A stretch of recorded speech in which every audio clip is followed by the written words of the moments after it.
نحمده ونصلي على رسوله الكريم اما بعد فاعوذ بالله من الشيطان الرجيم بسم الله الرحمن الرحيم وكذا ربك الا تعبدوا الا اياه وبالوالدين احسانا صدق اللہ العظیم۔ میرے محترم ساتھیوں، بزرگوں، اللہ تعالی نے قرآن مجید میں اکثر مقامات پر اللہ اور اس کے رسول صلی اللہ علیہ وسلم کو ساتھ ملایا، کلمے میں بھی ساتھ ملایا، لا الہ الا اللہ محمد رسول اللہ،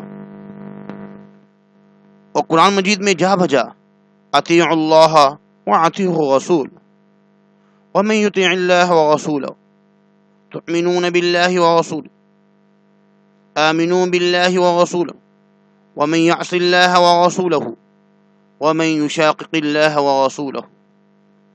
اکثر مقام پر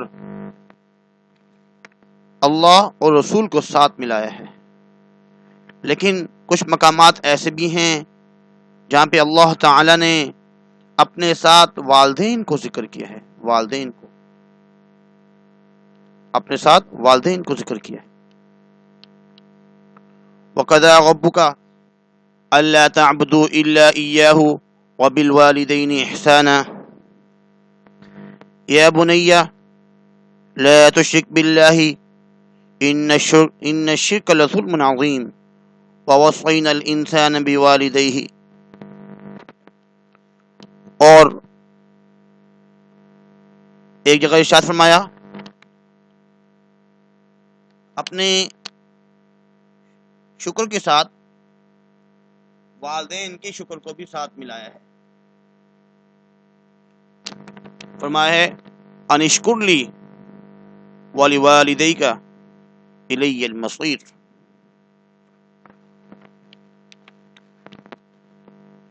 آج کل والدین بہت پریشان ہیں اپنی اولاد کی وجہ سے۔ اللہ تعالی نے انسان کو مختلف رشتوں میں پرویا ہے، ان میں سے کسی کو باپ بنایا، کسی کو ماں کا درجہ دیا، کسی کو بیٹا بنایا، کسی کو بیٹی۔ غرض رشتے بنا کر اللہ تعالیٰ نے ان کے حقوق مقرر فرما دیے۔ ان کے حقوق میں سے ہر ایک کا حق ادا کرنا ضروری ہے، لیکن والدین کے حق کو اللہ تعالیٰ نے قرآن مجید میں اپنی بندگی اور اطاعت کے فوراً بعد ذکر فرمایا۔ یہ اس بات کی طرف اشارہ ہے کہ رشتوں میں سب سے بڑا حق والدین کا ہے۔ اللہ تعالیٰ کا ارشاد ہے وَقَضَىٰ رَبُّكَ أَلَّا تَعْبُدُوا إِلَّا إِيَّاهُ وَبِالْوَالِدَيْنِ إِحْسَانًا الی آخرہ۔ ترجمہ، اور تیرے رب نے یہ حکم دیا ہے کہ اس کے سوا کسی کی عبادت مت کرو، اپنے ماں باپ کے ساتھ حسن سلوک سے پیش آؤ، اگر وہ یعنی ماں باپ تیری زندگی میں بڑھاپے کو پہنچ جائیں، چاہے ان میں سے ایک پہنچے یا دونوں، تو ان کی کوئی بات تجھے ناگوار گزرے تو ان سے کبھی ہوں بھی مت کہنا، وَلَا تَقُل لَّهُمَا اُفٍّ، اف مت کہنا، اور نہ انہیں جھڑکنا، ان سے خوب ادب سے بات کرنا، اور ان کے سامنے شفقت سے انکساری کے ساتھ جھکے رہنا، اور یوں دعا کرتے رہنا اے ہمارے پروردگار تو ان پر رحمت فرما جیسا کہ انہوں نے بچپن میں مجھے پالا ہے۔ اللہ تعالی نے یہ تو حکم دیا ہے کہ دعا مانگی جائے، لیکن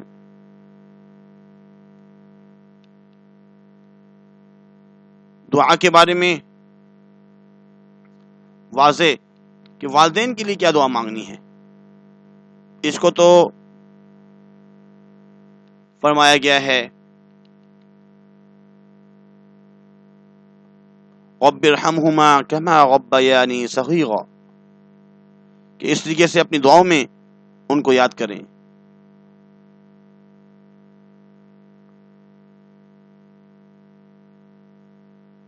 اس کے بعد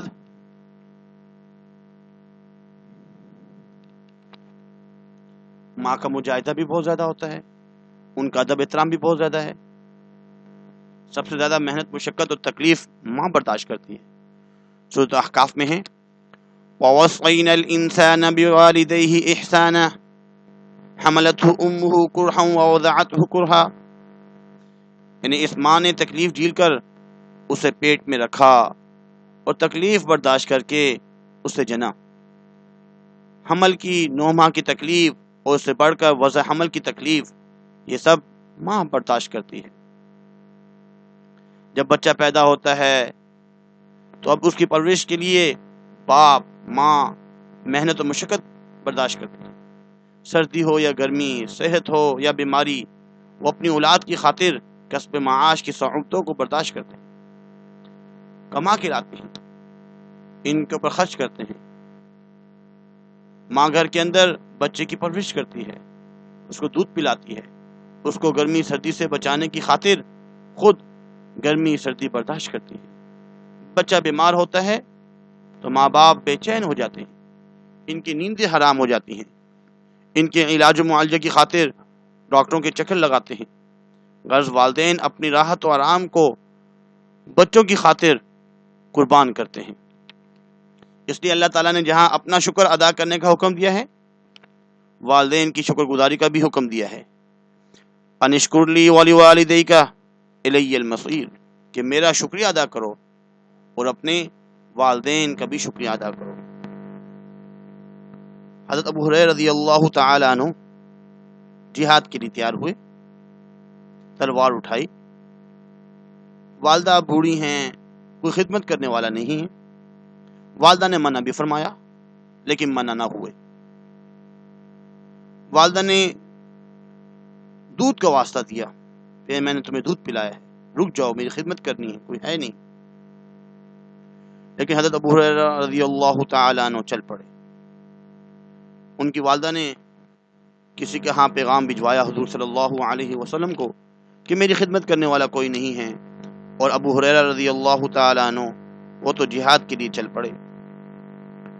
تو جب حضرت ابو ہریرہ رضی اللہ تعالی عنہ مسجد نبوی میں تشریف فرما ہوتے ہیں تو حضور صلی اللہ علیہ وسلم ناراضگی کی وجہ سے اپنا چہرہ مبارک دوسری سائڈ پہ کر لیتے ہیں. تو حضرت ابو ہریرہ رضی اللہ تعالی عنہ فرماتے ہیں کہ یا رسول اللہ، کیا آپ مجھ سے ناراض ہیں؟ کیا وجہ ہے؟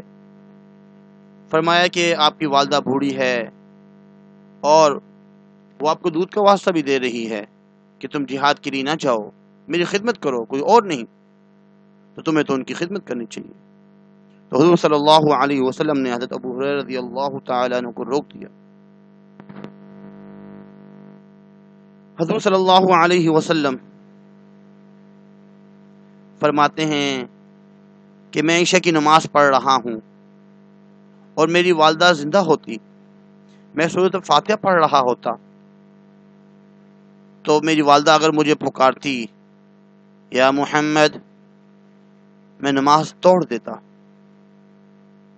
اور اپنی والدہ کی طرف متوجہ ہوتا، لبیک یا امی. آج کل والدین بہت پریشان ہیں.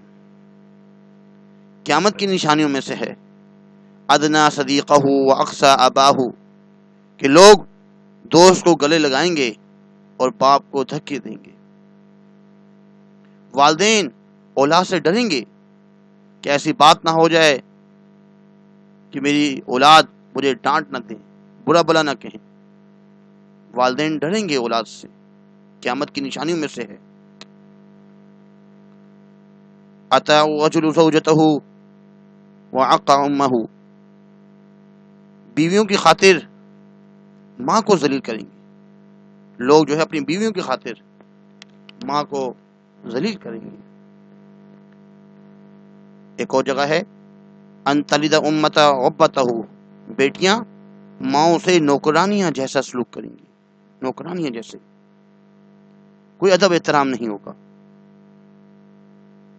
یہ بھی سننے میں آتا ہے کہ اکثر بیٹیاں کچھ ایسی بھی ہیں اپنی والدہ کو کہہ رہی ہوتی ہیں کہ خاموش ہو جاؤ، چپ ہو جاؤ، بھونک نہیں، چپ کروا رہی ہوتی ہیں. اب وہ ماں جس نے اس کو پالا بڑا کیا، اس کی پرورش کی، 9 ماہ تک اپنے پیٹ میں رکھا، اب ایسے الفاظ سننے کو مل رہے ہیں، اس پر کیا گزرتی ہوگی، کیا گزرتی ہوگی؟ اس لیے والدین کا ادب احترام کرنا بہت ضروری ہے۔ حضرت ابن عمر رضی اللہ عنہما کا ایک قول ہے، کسی نے ان سے پوچھا کہ میں نے خراسان سے اپنی والدہ کو اپنے کندھے پر اٹھایا اور بیت اللہ لایا، اور اسی طرح کندھے پر اٹھا کر حج کے مناسک ادا کروائے، کیا میں نے اپنی والدہ کا حق ادا کر دیا؟ تو حضرت عبداللہ ابن عمر رضی اللہ عنہما نے فرمایا، نہیں، ہرگز نہیں، یہ سب تو ماں کے اس ایک چکر کے برابر بھی نہیں جو اس نے تجھے پیٹ میں رکھ کر لگایا تھا۔ اللہ تعالیٰ نے والدین کے ساتھ حسن سلوک کا حکم دیا ہے، وَبِالْوَالِدَيْنِ إِحْسَانًا وَبِالْوَالِدَيْنِ إِحْسَانًا، ان کے ساتھ انتہائی تواضع، انکساری اور اکرام و احترام کے ساتھ پیش آئے، بے ادبی نہ کرے، تکبر نہ کرے، ہر حال میں اس کی اطاعت کرے، الا یہ کہ وہ اللہ کی نافرمانی کا حکم دے تو ان کی اطاعت جائز نہیں۔ حضرت عائشہ رضی اللہ تعالی عنہ سے مروی ہے، وہ فرماتی ہے کہ ایک شخص رسول اللہ صلی اللہ علیہ وسلم کی خدمت میں حاضر ہوا، ان کے ساتھ ایک بوڑھا آدمی بھی تھا۔ نبی کریم صلی اللہ علیہ وسلم نے پوچھا، یہ بوڑھا کون ہے؟ اس شخص نے جواب میں کہا، یہ میرا باپ ہے۔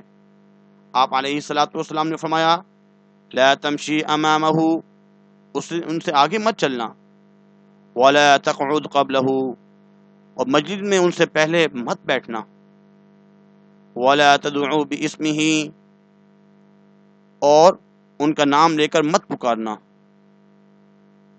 ولا تستب لہ، اور ان کو گالی مت دینا۔ بڑھاپے میں جب والدین کی کوئی بات ناگوار گزرے تو ان سے کیسی گفتگو کی جائے، اس کے بارے میں اللہ پاک فرما رہے ہیں، وَقُلْ لَهُمَا قَوْلًا كَرِيمًا،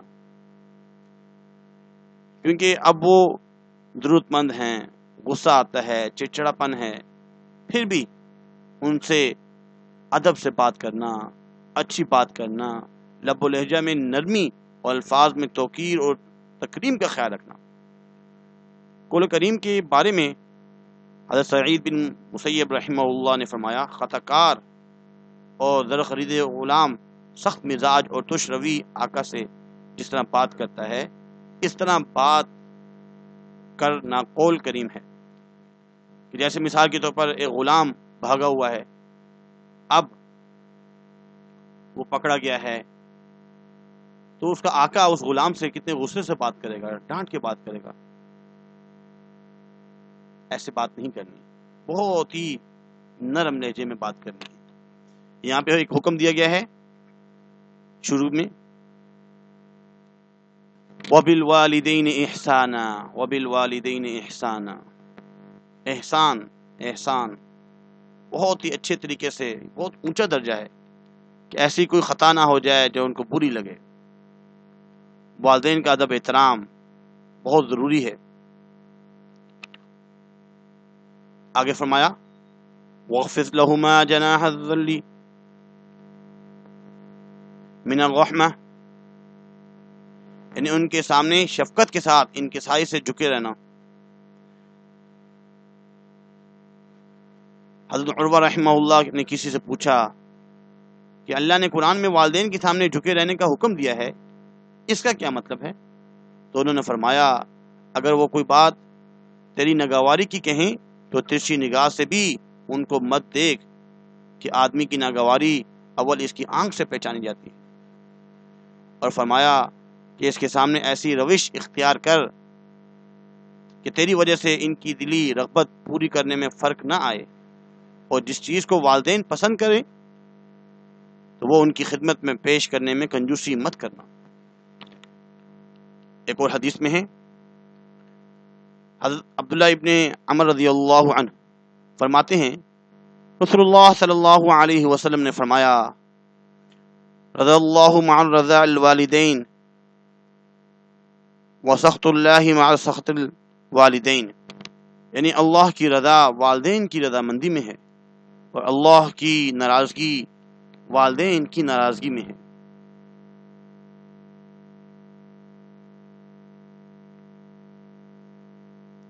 جنت یا جہنم کے دروازے۔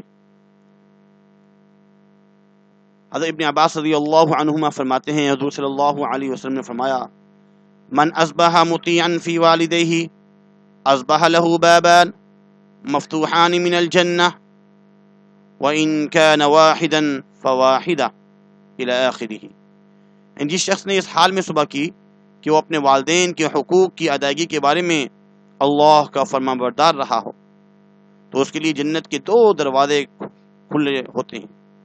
اگر والدین میں سے ایک زندہ ہو تو اس کے ساتھ حسن سلوک کرے تو جنت کا ایک دروازہ کھلا رہتا ہے، اور جس نے اپنے والدین کے حقوق کی ادائیگی میں اللہ کی نافرمانی کی، اس کے بتائے ہوئے احکامات کے مطابق حسن سلوک نہ کیا تو اس کے لیے جہنم کے 2 دروازے کھلے رہتے ہیں۔ اگر والدین میں ایک زندہ ہو، ان کے ساتھ بدسلوکی کرے تو جہنم کا ایک دروازہ کھلا رہتا ہے۔ کسی نے پوچھا، اے اللہ کے نبی، اگرچہ ماں باپ نے اس پر ظلم کیا ہو تو آپ نے فرمایا اگر انہوں نے ظلم بھی کیا ہو، ماں باپ نے اس پر ظلم کیا ہو، 3 مرتبہ فرمایا۔ والدین کے لیے دعاؤں کا اہتمام اللہ تعالیٰ نے خود سکھایا ہے، رب ارحمہما کما ربیانی صغیرا، کہ کیا دعا مانگنی ہے۔ اور دوسری دعا، ربنا اغفر لی ولوالدی وللمؤمنین یوم یقوم الحساب۔ تو ان دعاؤں کا اہتمام کرے۔ آخر میں گزارش ہے کہ جن کے والدین دونوں یا ان میں سے کوئی ایک باحیات ہوں تو ان کو اللہ کی بہت بڑی نعمت سمجھ کر ان کی فرمانبرداری کرے، ان کے ساتھ حسن سلوک کرے، جتنا ہو سکے ان کی خدمت کرے اور ان کے حقوق کو ادا کرنے کی بھرپور کوشش کرے۔ اور جن کے والدین دونوں یا ان میں سے کوئی ایک اس دنیا سے رخصت ہو گئے ہوں تو ان کے ساتھ اب حسن سلوک یہ ہے کہ ان کی وصیت کو نافذ کرے، ان کے ذمے کوئی قرضہ ہو تو اس کو ادا کرے، شرعی حصص کے مطابق میراث کو تقسیم کرے، خود دینی تعلیم حاصل کرے اور اس پر عمل کرے، اور ان کے لیے دعا کرے، اللہ سے ان کے لیے رحمت و مغفرت طلب کرے، ان کی طرف سے صدقہ کرے، ان کی طرف سے نفلی حج اور عمرہ کرے، کہیں کنواں کھدوائے یا لوگوں میں پانی پینے کا انتظام کرے، دینی کتابیں خرید کر وقف کرے، مسجدیں بنوائے، مدرسہ بنوائے یا دینی علم حاصل کرنے والے مہمانان رسول صلی اللہ علیہ وسلم کی ضروریات کو پورا کرنے میں تعاون کرے، والدین کے قریبی رشتہ داروں اور تعلق والوں کے ساتھ حسن سلوک کرے، نفلی اعمال کر کے ان کے لیے ایصال ثواب کرے، اپنے علاقہ اور ملک و دنیا میں بھر میں مظلوم مسلمانوں کی حالت زار کو مد نظر رکھتے ہوئے اپنے مال کے ساتھ ان کی خبر گیری کرے۔ اللہ تعالیٰ تمام اہل ایمان کو اپنے والدین کے ساتھ حسن سلوک کرنے کی توفیق عطا فرمائے، آمین ثم آمین۔ وما علینا الا البلاغ۔